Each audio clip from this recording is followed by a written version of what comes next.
Nuestra historia sobre la luz comienza en Inglaterra, en el verano de 1665. La Universidad de Cambridge había cerrado sus puertas. Inglaterra estaba siendo golpeada por una epidemia devastadora, la Gran Peste de Londres. Entre los estudiantes que tuvieron que abandonar la universidad estaba un joven de 22 años llamado Isaac Newton, el cual se acabará convirtiendo en el científico más importante de todos los tiempos, y hoy será el primer protagonista de nuestra historia. Newton regresó a la granja familiar en Woolsthorpe, un pequeño pueblo rural. Aquellos meses de aislamiento, que más tarde él mismo llamaría sus años milagrosos, le servirían para comenzar a desarrollar el cálculo diferencial e integral, sentar las bases de la ley de la gravitación universal, perfeccionar el telescopio reflector y, casi en silencio, empezar a investigar un fenómeno cotidiano que nadie comprendía realmente: la naturaleza de la luz. En aquella época, la mayoría de los filósofos naturales pensaban que la luz era una especie de perturbación en el aire o en algún medio invisible, pero Newton sospechaba algo distinto. Para investigarlo, realizó un experimento sorprendentemente simple. Oscureció una habitación y dejó pasar un fino rayo de luz solar a través de un pequeño agujero en la ventana. Después, colocó un prisma de vidrio en el camino del haz. En la pared apareció algo extraordinario: un abanico de colores que iba del rojo al violeta, un arco iris. Hoy lo llamamos espectro, pero en el siglo XVII aquello era un misterio. Muchos pensaban que el prisma creaba los colores, pero nuevamente nuestro protagonista tuvo una intuición distinta. Los colores ya estaban dentro de la luz blanca. Para demostrarlo, hizo algo muy ingenioso. Tomó uno de los colores del espectro, por ejemplo, el rojo, y lo hizo pasar por un segundo prisma. Si el prisma era el responsable de crear los colores, aquel rayo debería volver a dividirse. Pero no ocurrió nada. El rojo permaneció rojo. La conclusión era radical: la luz blanca no es pura, es una mezcla de todos los colores. Sin embargo, Newton fue aún más lejos. En su libro Optics, de 1704, defendió una idea aún más audaz. La luz está formada por pequeñas partículas, a las que llamó corpúsculos. Esta teoría corpuscular explicaba bien fenómenos como la reflexión o la refracción, y durante décadas pareció ofrecer una imagen convincente de la luz. Sin embargo, la historia estaba lejos de terminar.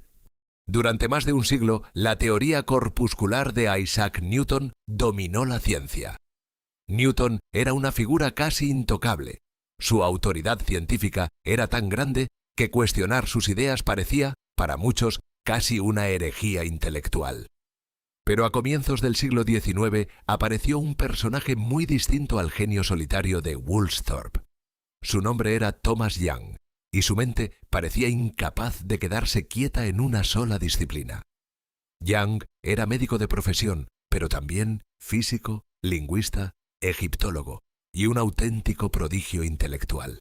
Aprendió varios idiomas siendo niño y más tarde contribuiría incluso al desciframiento de la piedra de Rosetta. Sin embargo, uno de sus mayores logros surgiría de una pregunta aparentemente sencilla: ¿y si Newton estaba equivocado sobre la naturaleza de la luz? Para poner a prueba esta idea, Young diseñó un experimento de una elegancia casi minimalista. Tomó un haz de luz y lo hizo pasar por una pequeña abertura, de forma que el rayo quedara bien definido. Después, colocó una placa con dos rendijas muy finas, situadas una al lado de la otra.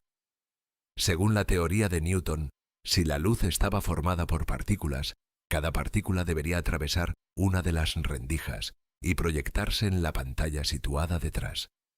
El resultado esperado sería simple: dos franjas iluminadas, una por cada rendija. Pero eso no fue lo que ocurrió. En la pantalla apareció una serie de franjas claras y oscuras alternadas, formando un patrón regular. En lugar de dos bandas de luz, surgía una especie de código de barras luminoso. Este fenómeno se llama interferencia y es característico de las ondas. Para entenderlo, Young propuso imaginar lo que ocurre cuando se lanzan dos piedras a un estanque.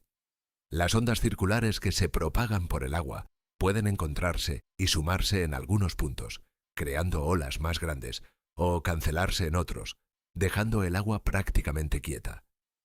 Según Young, algo parecido estaba ocurriendo con la luz. Las ondas procedentes de cada rendija se superponían en la pantalla. En algunos lugares se reforzaban, produciendo franjas brillantes. En otros se anulaban, produciendo franjas oscuras. La conclusión era difícil de ignorar. La luz debía comportarse como una onda. Esta idea chocaba directamente con la teoría de Newton, y durante años muchos científicos se resistieron a aceptarla. Sin embargo, a medida que se repetían experimentos de difracción e interferencia, la evidencia se acumulaba. Poco a poco, la comunidad científica comenzó a aceptar que Newton había acertado en muchas cosas, pero probablemente no en esta. La luz parecía comportarse más como una onda que como una partícula. Sin embargo, aún quedaba una pregunta fundamental por responder. Las ondas que vemos en el mar son ondas del agua. Las ondas sonoras son vibraciones del aire. Pero entonces, ¿qué es exactamente lo que oscila cuando viaja la luz? Durante gran parte del siglo XIX, muchos científicos pensaron que debía existir un medio invisible que llenaba todo el universo, el llamado éter luminífero. Según esta idea, la luz sería una vibración que se propagaba a través de ese misterioso medio. La verdadera respuesta comenzó a tomar forma gracias al trabajo de un físico escocés extraordinario, James Clerk Maxwell. Maxwell no estaba estudiando directamente la luz. Su objetivo era algo distinto: comprender dos fenómenos que en aquella época parecían relacionados, pero aún no completamente unificados: la electricidad y el magnetismo. A lo largo de décadas, experimentos realizados por científicos como Michael Faraday habían revelado conexiones sorprendentes entre ambos fenómenos. Una corriente eléctrica podía generar un campo magnético, y un campo magnético cambiante podía inducir corriente eléctrica. Maxwell tomó todas esas observaciones experimentales y logró algo extraordinario: condensarlas en un pequeño conjunto de ecuaciones matemáticas. Hoy las conocemos como las ecuaciones de Maxwell. Cuando Maxwell analizó las consecuencias de esas ecuaciones, descubrió algo sorprendente. Sus ecuaciones predecían la existencia de ondas que podían propagarse por el espacio, formadas por campos eléctricos y magnéticos oscilantes. Estas ondas tenían una velocidad muy concreta y con un valor muy familiar. Aproximadamente 300.000 kilómetros por segundo era exactamente la velocidad de la luz. La conclusión era inevitable y profundamente elegante. La luz es una onda electromagnética. En esta nueva visión, la luz no necesitaba un medio material para propagarse. Lo que viajaba por el espacio eran oscilaciones del campo electromagnético. De repente, fenómenos que parecían completamente distintos, la electricidad, el magnetismo y la luz, resultaban ser manifestaciones de una misma realidad física. El descubrimiento fue tan profundo que transformó por completo nuestra comprensión del universo. La luz visible pasó a formar parte de algo mucho más amplio: el espectro electromagnético, que incluye desde las ondas de radio hasta los rayos X y los rayos gamma. A finales del siglo XIX, muchos físicos pensaban que la historia de la luz estaba prácticamente resuelta. La teoría ondulatoria parecía encajar con todos los experimentos conocidos, y las ecuaciones de Maxwell ofrecían una descripción matemática extraordinariamente precisa. La física parecía, por fin, casi completa, pero la naturaleza aún guardaba una sorpresa. A comienzos del siglo XX, ciertos experimentos empezarían a mostrar comportamientos de la luz que ninguna teoría ondulatoria podía explicar. Uno de ellos consistía en iluminar un metal con luz y observar cómo salían electrones disparados de su superficie. El fenómeno sería conocido como efecto fotoeléctrico, y su explicación obligaría a recuperar una idea que muchos creían enterrada desde los tiempos de Newton. La idea de que la luz, después de todo, también podría comportarse como una partícula. En este contexto de aparente tranquilidad científica, cuando un joven físico prácticamente desconocido empezó a cuestionar algunas de las ideas más establecidas de la época. Su nombre era Albert Einstein, y lejos de trabajar en una gran universidad, lo hacía como examinador de patentes en Berna, revisando diseños de máquinas eléctricas durante el día y haciendo física teórica en su tiempo libre. En 1905, Einstein publicó 4 artículos que cambiarían la física para siempre. Uno de ellos abordaba precisamente este extraño fenómeno, el efecto fotoeléctrico. Los experimentos mostraban resultados muy desconcertantes. Si la luz fuese únicamente una onda, como indicaba la teoría de Maxwell, aumentar su intensidad debería aumentar la energía transferida a los electrones, igual que una ola más grande transmite más energía que una pequeña. Pero eso no era lo que ocurría. Los resultados experimentales mostraban 3 hechos sorprendentes. Si la frecuencia de la luz era demasiado baja, no salía ningún electrón, independientemente de la intensidad. Si la frecuencia superaba cierto valor, los electrones aparecían instantáneamente. Además, aumentar la intensidad solo aumentaba el número de electrones emitidos, pero no su energía. Era como si la luz no estuviese transfiriendo energía de forma continua, sino en pequeños paquetes indivisibles. Einstein propuso entonces una idea revolucionaria. Retomando el trabajo previo de Max Planck, sugirió que la luz no solo intercambiaba energía en cuantos discretos, sino que la propia luz estaba formada por esos cuantos. Cada uno de esos paquetes de energía transportaría una cantidad bien definida. Según esta interpretación, la luz no llegaba al metal como una onda continua, sino como una lluvia de pequeñas balas de energía, fotones. Cada electrón solo podía absorber un fotón. Si ese fotón tenía suficiente energía, el electrón escapaba. Si no, simplemente no ocurría nada. La explicación funcionaba perfectamente, pero la consecuencia conceptual era aún más profunda. La luz, que creíamos entender como una onda, también debía comportarse como una partícula. De repente, la física se encontraba en una situación desconcertante. Los experimentos de Young y la teoría de Maxwell demostraban de forma inequívoca el carácter ondulatorio de la luz. Pero el efecto fotoeléctrico demostraba con igual claridad su naturaleza corpuscular. Ambas cosas eran ciertas y ambas parecían incompatibles. La naturaleza parecía estar diciendo algo completamente nuevo. La luz no es solo una onda, ni solo una partícula, es ambas cosas. Esta idea, que hoy llamamos dualidad onda-partícula, marcaría el comienzo de una nueva forma de entender la realidad física, pero la historia aún iba a volverse más extraña. Si la luz, que siempre habíamos considerado una onda, podía comportarse como una partícula, quizás las partículas de materia, como los electrones, también podrían comportarse como ondas.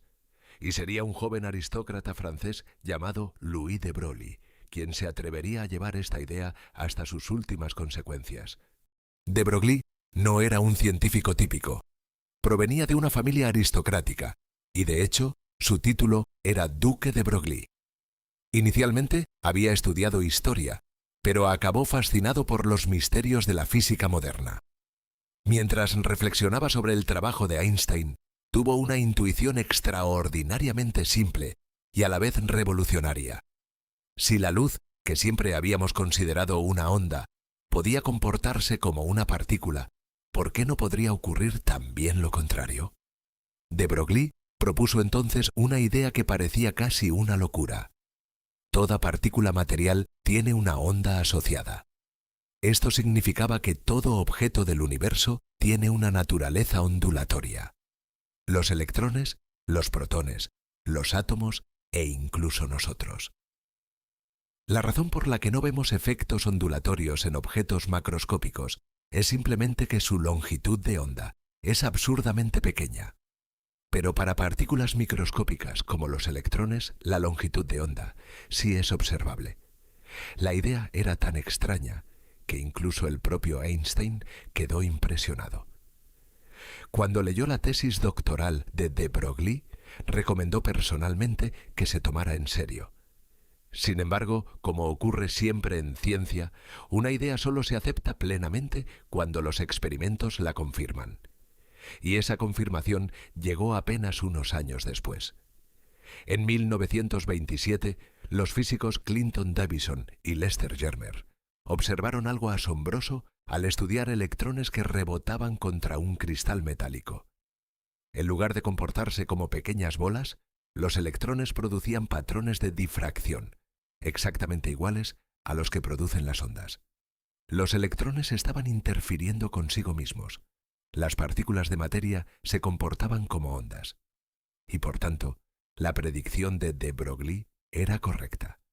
Este descubrimiento marcó el verdadero comienzo de la mecánica cuántica moderna, porque si las partículas son onda, entonces ya no podemos describirlas simplemente como pequeñas bolas moviéndose en trayectorias definidas.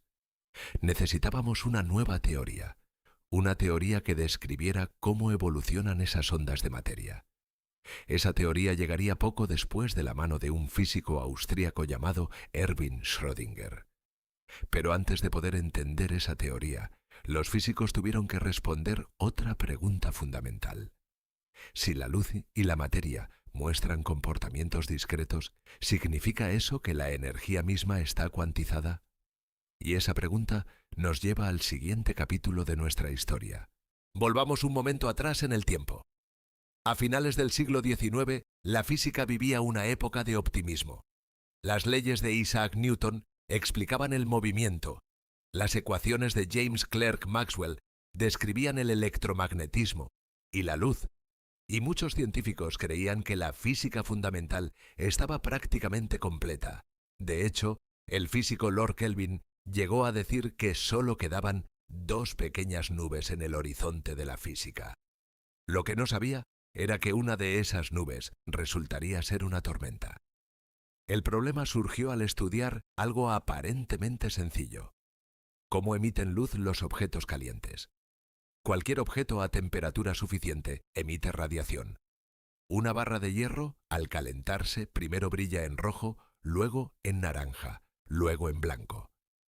Este tipo de radiación se conoce como radiación de cuerpo negro.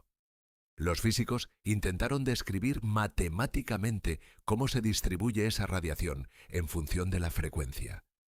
Pero cuando aplicaban las leyes de la física clásica, obtenían un resultado absurdo. Las ecuaciones predecían que a frecuencias altas, en el ultravioleta, la energía emitida debería crecer sin límite.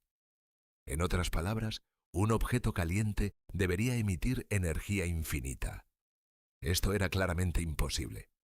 No solo no se observaba experimentalmente, sino que implicaría que cualquier objeto caliente se vaporizaría instantáneamente. Este fallo teórico se conoció como la catástrofe ultravioleta. Era un síntoma claro de que algo profundo estaba mal en la física clásica. Fue entonces cuando un físico alemán, Max Planck, intentó resolver el problema. Planck era un científico extremadamente conservador. No buscaba revolucionar la física, sino simplemente encontrar una fórmula que encajara con los datos experimentales. Tras muchos intentos, en 1900 encontró una solución matemática que funcionaba perfectamente. Pero había una condición inesperada. Para que las ecuaciones funcionaran, tenía que asumir algo muy extraño. La energía no podía intercambiarse de forma continua. Solo podía emitirse o absorberse en pequeñas cantidades discretas proporcionales a la frecuencia. Había nacido el concepto de cuánto de energía. Sin embargo, lo más curioso es que el propio Planck no creía realmente en esta idea. Para él, la cuantización era solo un recurso matemático, un truco necesario para que las ecuaciones coincidieran con los experimentos. No pensaba que la naturaleza fuese realmente discreta. Pero la historia tenía otros planes. 5 años después, en 1905, Un joven físico llamado Albert Einstein decidió tomarse esta idea completamente en serio. Y como explicamos antes, Einstein propuso algo radical. Quizás la energía no solo se intercambia en cuantos, quizás la propia luz está formada por esos cuantos. Esta idea, basada directamente en la hipótesis de Planck, sería la clave para explicar el efecto fotoeléctrico, mostrando que la luz transporta su energía en paquetes discretos que hoy llamamos fotones. La cuantización dejaba de ser un truco matemático y empezaba a convertirse en una propiedad fundamental de la naturaleza. Y pronto quedaría claro que no solo la luz estaba cuantizada, también lo estaba la propia estructura de los átomos. Pero para ello debemos preguntarnos, ¿qué son los átomos?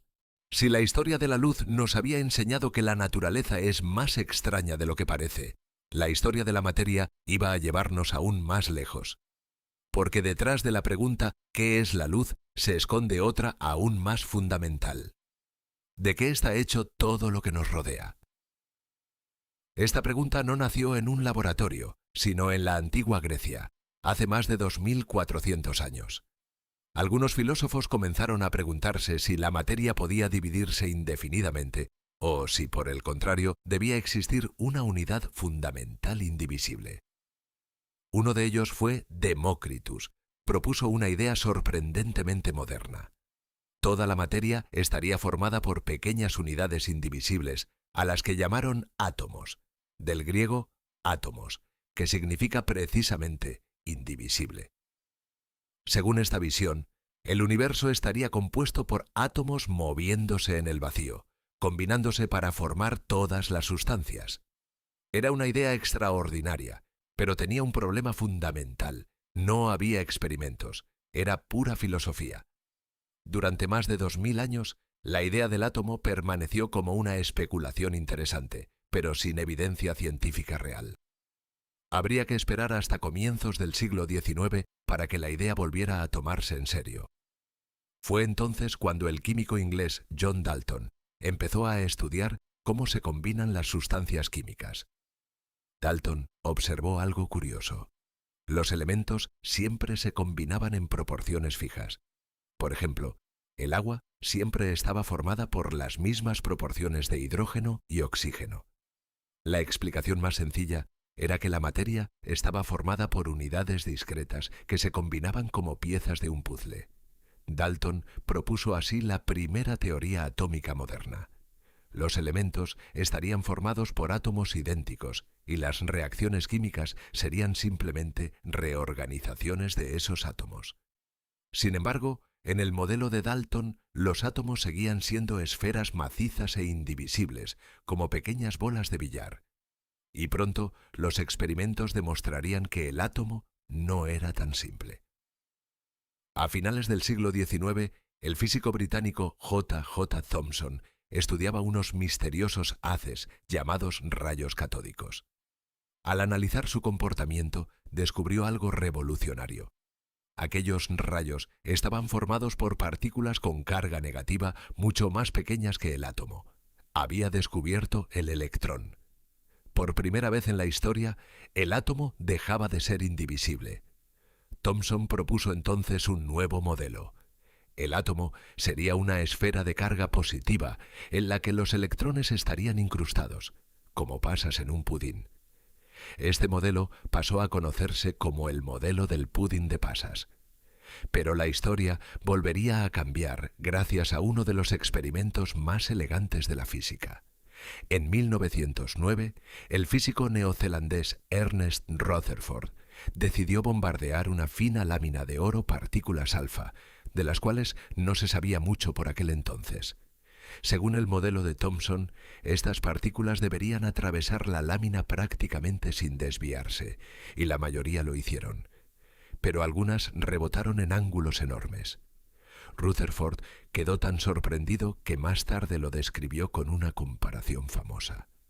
Era casi tan increíble como si disparases un proyectil de artillería contra un papel de seda y rebotase hacia ti. La única explicación posible era que casi toda la masa del átomo estuviera concentrada en una región extremadamente pequeña y densa. el núcleo atómico. Había nacido el modelo nuclear del átomo, donde los electrones orbitaban alrededor del núcleo como la Tierra orbita alrededor del Sol. Pero este modelo tenía un problema fatal. Según las leyes del electromagnetismo de Maxwell, un electrón orbitando alrededor del núcleo debería radiar energía continuamente y caer en espiral hacia el núcleo en una fracción de segundo. En otras palabras, los átomos no deberían ser estables.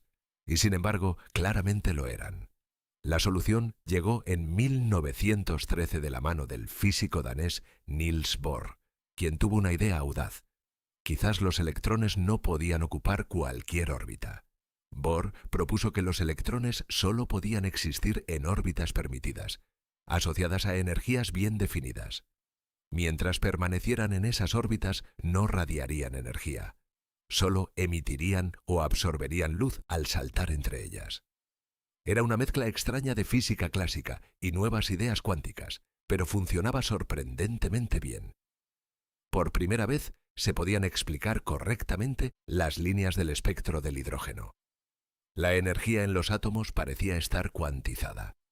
Sin embargo, el modelo de Bohr seguía siendo una solución parcial. Funcionaba bien para el hidrógeno, pero fallaba para átomos más complejos. Estaba claro que hacía falta una teoría más profunda. Esa teoría llegaría en 1926 gracias al físico austríaco Erwin Schrödinger. Inspirándose en la idea de Broglie de que las partículas podían comportarse como ondas, Schrödinger propuso algo radical.